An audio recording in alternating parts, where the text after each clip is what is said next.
অনেক। গৌরীদেবীকে উত্তম কুমার অর্ধাঙ্গিনী স্বীকার করে গেছেন আজীবনে, অন্তত চিঠিপত্র সে কথাই বলেছে।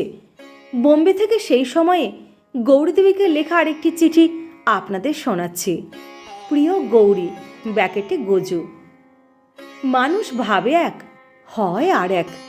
ভেবেছিলাম যে বোম্বে মাদ্রাজকে কেন্দ্র করে কলকাতার অর্ধকৃত ছবিগুলো শেষ করব, কিন্তু সে গুড়ে বালি পড়ল যখন জানতে পারলাম যে ওরা কেউই কলকাতা ছেড়ে আসতে রাজি নয়।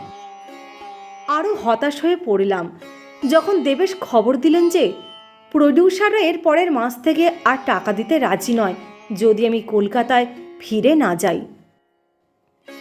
দুটো ঘরওয়াল একটা ফ্ল্যাটও দেখেছিলাম তোমাকে এনে রাখবো বলে, কিন্তু টাকায় যদি না আসে কার ভরসায় আমি ফ্ল্যাট নেব?